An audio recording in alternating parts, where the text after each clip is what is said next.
So amazing. Anyway, let's go to one of the most amazing human beings that I know. Caroline Mtoko. Yes. She texts you. Sends me this text. And I'm like, eh? Because that was not even in my radar. Please note, I thought that you'd need to work in one job for a very long time before you get poached. Did you ever wish that was that part of your dream? No, I hadn't even, no. Remember, I entered, this was not my plan, A. Yeah. B, my mom has just died. Ooh. My mind is not on that per se. I'm trying to figure out this 1FM thing. I love my show because I'm playing awesome African music. But I haven't thought Kiss, I haven't thought... And then also, these are people I grew up listening to. So, I have not put myself on that league level. I'm playing in my league. I know where I am. So, I obviously pull over to the side of the road and I call her. I'm like, I'm sorry, I was in a meeting. I'm a new celeb. And she's like, okay, let's, she's like, oh, there's somebody called Pete. He'll talk to you. He'll give you a call, blah, blah, blah. But also just stop right there. Yeah. Guys, when you call somebody, do what Caroline did, which is follow it up with a text. Yeah. I'm so tired of getting a hi. And it's H-A-E. Hi. Like, Caroline herself, after calling and you didn't answer, she texted you and said, hi, this is Caroline. Call me when you can. Still remember when I saw that SMS, I was like, now I can. And so we talk and she tells me about Kiss and that they've listened to my show. They're open to having a conversation with me about me joining them. And then she says a guy called Pete, who's actually the head of radio at Radio Africa, is going to call me and have a conversation with me. Please note, I was driving on my way to work. And then, I'm not a really good liar.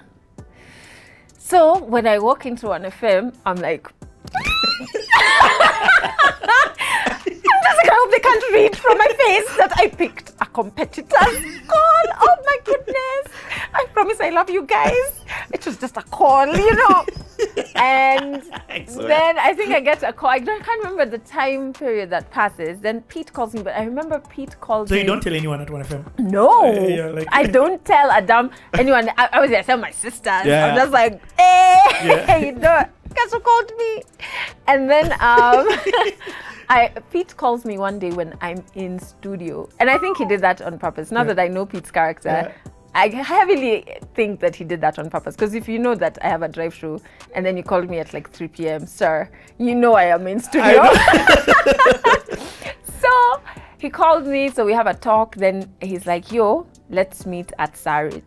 Let's meet for coffee. Let me tell you, I was shaking because I'm like, what if I go? And then my boss is like also at Sarit. I'm here with this guy. First and foremost, Pete is a tall, white old man. There's no hiding him. So I'm so scared. I'm just like, how will I explain myself? I'm there asking, my boss had questions. I'm HR, you have to pay me. And then I'm there frolicking with the competitor. So we have that talk. And I remember one of my pain points was, I was like, you guys are not playing the African music that matters. Okay, let me ask, what's the talk that you have? We talk about... They express interest. They express interest. Yeah. They ask me if I want to move. I say I'm open to thinking about it, but my pain point, one of my pain points, was the African music they were playing. So we were playing urban, young, hip African music, right? Which included Kenyan music and all of that. Kiss at the time was playing really old Kenyan music, like old. And then 90% gospel, but like really old gospel. So it wasn't even like the gospel MCs, like in Esther. So I'm like, are you kidding me? Like now I'm going to be in studio, I'm just, like, what about like these really dope guys, Akina Octo, Akina General Pipe at the time. What about these really interesting cats? Like, why are we not playing these guys? And so I think I talked on and off with Pete for, he probably started probably in August of 2012. And we talked, we kept meeting and kept meeting. I only moved to KISS February 2013. What? Yeah. January, February, March, April, May, June, July, August, September, October, November, December, January, February. They reached out to me. So my mom died March 2012, April, May, June, July. I want to say around July-ish. July. And I only moved now 2013, February. Okay, let's have a convo about this. Yeah. So first and foremost, why weren't you moving? The music was a big issue. The benefits were good. The benefits were fantastic. This is oh man, this is Yanni, Adelle, you've not fluked where you've got into in life. You're not been in the industry for years. You're not Eve D'Souza or even this is. I've been there for 2.5 years, 3 years tops at that time. 2.5 years actually. And these guys are caught in you literally. Yeah. So first of all, that shows me your skill level. Yeah. From anybody in the country, KISS were looking and saying, this is the person that we have to get. Yeah. And they wanted you for Drive. No, they didn't want. I've never done KISS Drive. They wanted me for mid-morning first. Oh yes. And also it was because 1FM, we didn't have a phone line or an SMS line. All we had was digital. Yeah. There was not even Instagram at that time. Yep. We only had Facebook and Twitter. Yeah. And back then trending was really hard to crack, but my show was always trending. I get it. And I knew that was the only thing I had. I was going up against competition that had phone lines and SMS lines. So I had to do this much harder because I was coming from a discounted place and I still needed it to compete.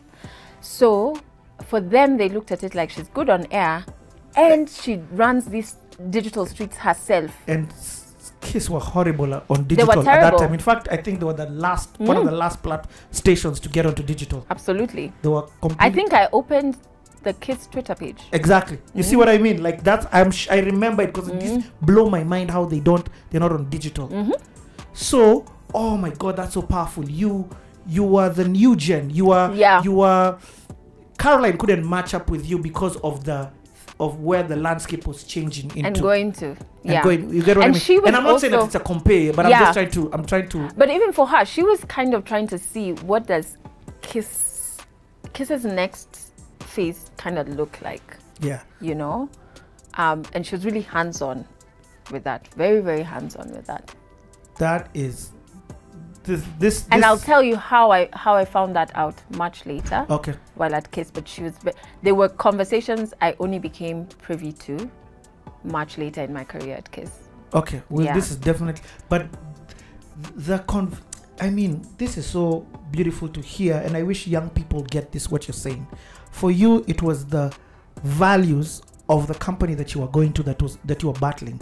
Not just the paycheck. The paycheck, like me, I mean, you're like, yo, these guys are giving me much more, definitely. Yeah. Even health insurance was a big contentious thing for me at 1FM, and I was getting good benefits and getting good paycheck from KISS. And it was also, I'd worked so hard and gotten so much goodwill with African artists, not just Kenyan ones. So I was like, so I did all of that work for what? For it to just go. These are people who I want to have interviews with, blah, blah, blah. And if I'm not playing their music, even then they will ask, what for? I get it. Why am I coming on your show? And was the station willing to shift a bit? They shifted a bit while we were having the conversation. They shifted a bit. But then what they did was they said, okay, you'll now also do, there was a show called Keeping It Kenyan. Yes. You'll do Keeping It Kenyan, and we'll add more African music on your mid-morning show, because mid-morning was really music heavy. Yeah. And they were a bit more lax with me in terms of what music I could play. What? I used to change, although some of those things I was doing undercover, change songs, Or I would call an artist. I remember calling J.A. I don't know if you remember this rapper J.A. Now that song of his with Sage, I knew was going to be big. Like the sound, I was like, are you guys crazy? This song is it. So I call him, I'm like, I'm going to, if you hear me saying any rumors of, I think you're dating so by so, I'm just saying it so that I play your song. So that I say, but I had J.A. did A. Anyway, here's his song. So my boss asked, I'm like, content. It was a content link. Yeah. Then I had to contextualize, who is this guy I'm talking about? Oh, Njohi Wimbo Yake. And the song did really well on Kiss. What? Even when I came to Kiss, it's you who invited me. Really? Yeah. I really Because the song that I was released in Rap Game. Yeah. After my rubbish scandal. Yeah. Was very not going to be played. You get what I mean? So it was very hip hop stories and not fitting in with the thing. The Kiss sound. Yeah. But you literally like, I really like this song that you released. Please come. When I was in the Kiss studios, I would 10:04 mid-morning. I would blast the music. Like I loved, especially the African music I was playing. I would blast the music so loud, the monitors would blow. What? They would literally like. The first time it happened, I was just like, guy, it's coming out of my salary. Okay. Let's rewind. Hey, this is going to be an interesting. Let's now talk about your entry into Kiss. So how is it? What happens? You have to hand in your 3 months resignation, or no, or did they pull a Kamene? Crazy. Okay, it wasn't as bad as what Kamene and them went through, which I sympathize. I don't know them personally, but I sympathize. That was hectic to be in court with your former employer, whose money, his money is long, and hey, that's not fun. But I remember at a point, see now Kiss is pressuring me. Yeah. Me now I'm like, what if please just show me that you are going to do something better, I'll stay. But I ended up, I think there was either there was an article that was leaked. Oh. Hey, industry kuna maneno. Leaked. These are strategies, I know. And it was leaked. And I was told, so I just went and stuck myself to my boss, Alex. And Alex and I were friends. Yeah. And so I went and told him, hey, this is how the industry is. People get offers all the time. Me, I'm very loyal here. This is what they've offered me. This is what the thing is, the package is. If you can match this or surpass it and show me the plans. And I remember even saying, written plans. Don't tell me the ideas that are in your head. Show me written plans of where you want to go. Imagine I'll stay. That was a Monday. Wednesday, he said, let's meet on Wednesday. Wednesday, he comes maybe like 2 hours late for our meeting. So at this point, I've already made up my mind that I'm going to Kiss, because I'm like, if you can't honor the meeting, it means I'm really not of value to you. And this is something that's so important to me. So what do I spend those 2 hours doing? I sit with Eric Itz. Eric Itz his name is Eric, and he's the IT guy. I sit with Eric Itz and I back up all my email stuff, all the music, everything that was on my work computer. I back it up with him. And I'm like, don't tell anyone. So I back it up. Then when eventually Alex comes, at a point, either during my show had started or at some point I go and see him and I tell him, I've made up my mind, I'm going to take the Kiss offer. But I'm willing to train whoever you want to be the next person. Just let me know. He comes.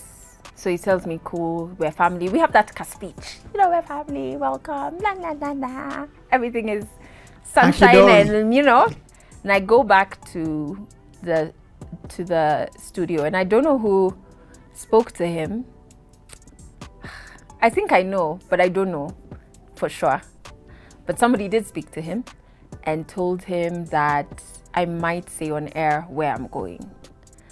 which I'm like, that's not in my character. Like, I would never ever say, are you crazy? Like, you know me. But anyway, so he comes mid-show, he says, hey, we've decided this is going to be your last show.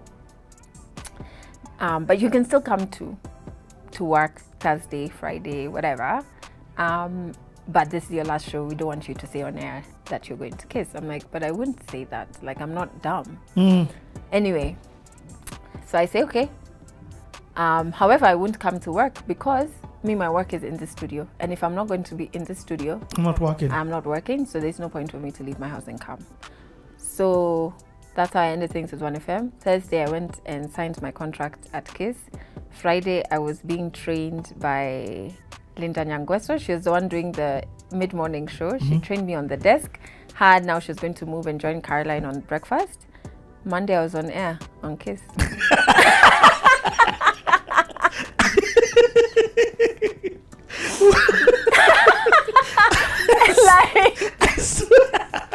I love CTA. I love the show. This industry. Hey, to show you things. Yeah. Wow. I literally had a weekend break and trained for one day. And then I was on KISS.